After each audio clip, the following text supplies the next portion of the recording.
Le Vendée Globe, c'est l'aventure d'une vie, c'est pas une aventure individuelle.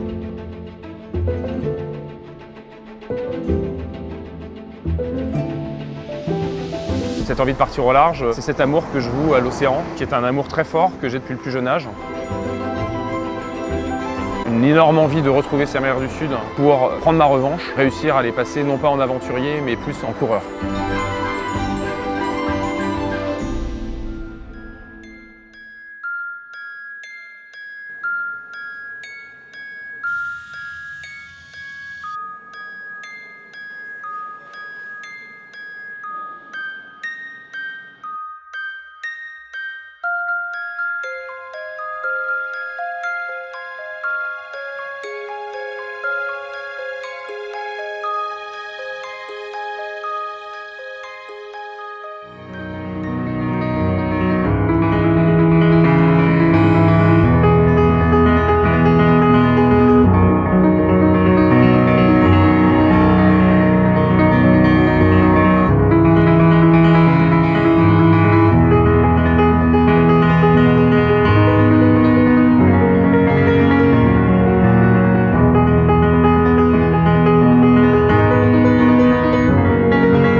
Bonjour à tous, c'est Envoi du Lourd sur New Rest à Fenêtre, mais ça ne m'empêche pas, une fois par 24 heures, de quitter la compétition quelques instants pour changer mes filtres de microplastique.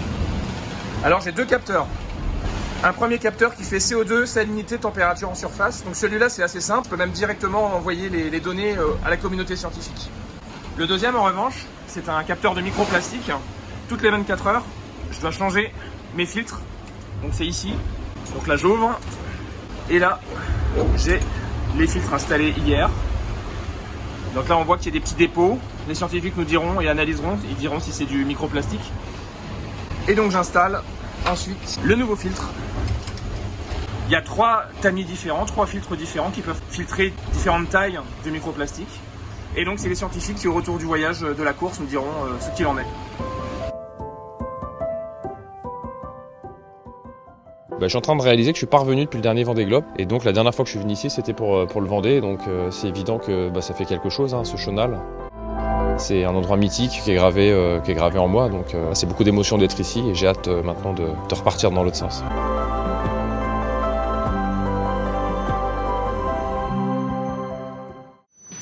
J'ai décidé qu'il fallait retrouver le confinement qui a stoppé le virus.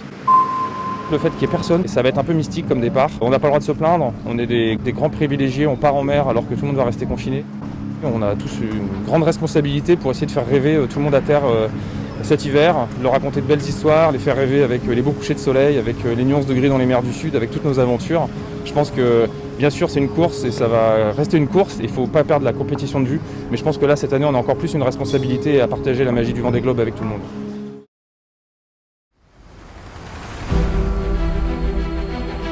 C'est une matinée très particulière, ça va être un départ mystique, je pense qu'on verra encore les images dans 20 ans. Moi je suis très heureux de prendre le départ, c'est la fin du tunnel, enfin une lumière.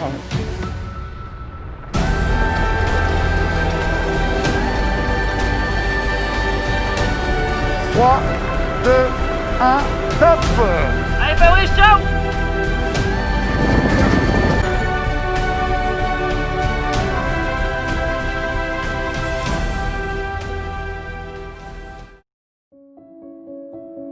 Il faisait nuit, donc je pouvais pas voir ce qu'il y avait en tête de mât, ce qui se passait, s'il y avait un problème. Du coup j'ai préféré rentrer et bien m'en a pris puisqu'en fait le problème est quand même assez sérieux. Il y a une petite fissure en tête de mât. Et maintenant, c'est une petite course contre la montre pour essayer de partir le plus rapidement possible. Mais la priorité est de bien faire le travail.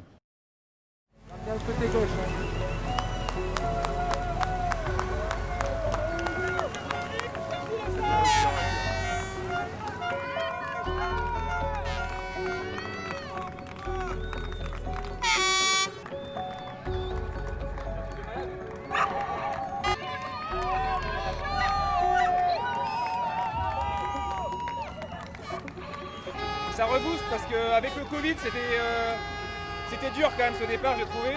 Et on a besoin de l'énergie des gens pour partir autour du monde et là ça y est là.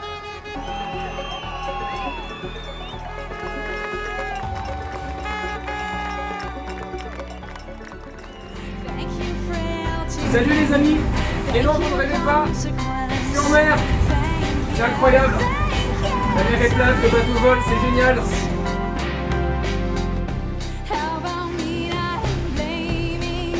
Ça glisse sur la houle, c'est magnifique ce soir. Peut-être que l'océan m'envoie un message et me dit que la deuxième semaine va être mieux que la première parce que ça a été compliqué ce début de Vendée Globe. Allez, bonne semaine à tous, on lâche rien. Le moral est de retour sur New Restaurant et Fenêtre.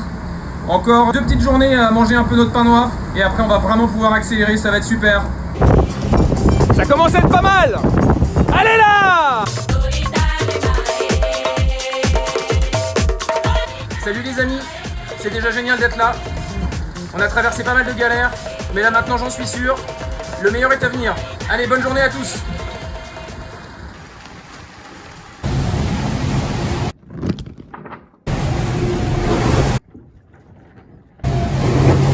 Bah, comme vous pouvez le voir, le poteau noir c'est vraiment l'enfer. J'ai tout essayé et là tout à coup, le poteau noir kiffe de la soul.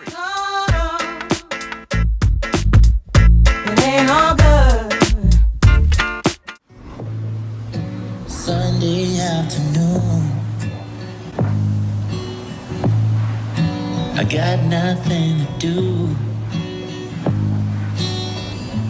Won't you let me sit here, my friend? Bonjour à tous, bon, des conditions ensoleillées, encore un peu molles en sortie d'anticyclone de Sainte-Hélène, en attendant ma première dépression australe qui va bientôt me propulser à grande vitesse vers l'Afrique du Sud. Mais aujourd'hui je voulais dire un grand merci et dire que je pense bien fort à toutes les équipes de la Fondation de la Mer qui m'ont accompagné dans ce beau projet, ce projet pédagogique, Cétacés, l'océan boit la tasse, qui sensibilise les enfants des écoles à la préservation des océans. C'est un grand succès puisqu'il y a 60 000 enfants en France qui l'ont reçu. Et ce projet continue puisque les enfants envoient des questions. Merci à tous, la route est longue et on a encore une belle aventure à vivre tous ensemble. Bienvenue dans le sud, le royaume où il y a toujours plus de vent que prévu. Alors c'est pas le grand sud, mais on va dire que c'est le petit sud, et ça fait vraiment plaisir. Salut les amis, une petite récompense au royaume du bleu entre 2 séquences de gris. Le moral est bon et on est enfin dans les 40e, ça c'est la grande nouvelle du jour. Dans cette journée mondiale du climat, un petit tour dans ma cabine, et notamment près de mes capteurs océanographiques qui tournent depuis le départ des Sables d'Olonne, 24 heures sur 24, qui va permettre aux scientifiques, notamment, de comprendre les conséquences du réchauffement climatique et de l'augmentation du CO2 dans l'atmosphère sur nos océans.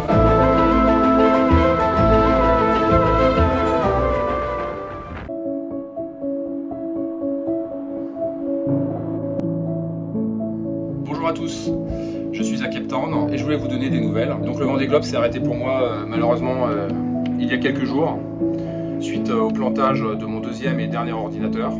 On vient de recevoir une vidéo envoyée par l'un des concurrents du Vendée Globe contraint à l'abandon, c'est Fabrice Amédéo, abandon au Cap en Afrique du Sud. Ses 2 ordinateurs de bord sont en panne et on vient de recevoir donc cette vidéo.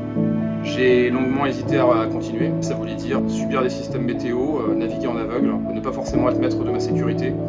Et en fait c'est complètement contraire à ma philosophie, à ma manière de naviguer depuis toujours. Et donc j'ai décidé de pas continuer coûte que coûte, prendre des risques pour moi, prendre des risques pour mon bateau. Alors je sais que c'est un abandon qui est plus compliqué à comprendre qu'un mât qui tombe, qu'un bateau cassé sur un OFNI. Mais il n'empêche que nos bateaux sont des bateaux diaboliques dans du vent fort et j'ai besoin d'être maître de ma sécurité. Donc c'est ma décision. Je remercie mes partenaires qui l'ont accepté et qui me soutiennent depuis toujours. Et je remercie toutes celles et ceux qui m'ont suivi. J'ai écouté ma voix intérieure, disait-il, problème d'ordinateur, naviguer à l'aveugle, c'est compliqué avant les 20 jours de Pacifique. Ma première réaction, ça a été de dire, mais être bloqué par des ordinateurs, on peut continuer. Après, là, en écoutant attentivement ce que dit Fabrice, j'ai une lecture qui est complètement différente. Je trouve que les marins sont là pour parler aux gens, pour faire réfléchir les gens. Savoir dire non, savoir poser des limites, c'est quelque chose qui est essentiel dans la vie. Et je trouve que c'est une leçon. Et merci à Fabrice, merci aux marins de servir à ça, de servir à parler au plus grand nombre. Alors le Vendée Globe, c'est l'histoire de ma vie, donc ça ne va pas s'arrêter là. Je vais rebondir et revenir plus fort en 2024. Merci à tous.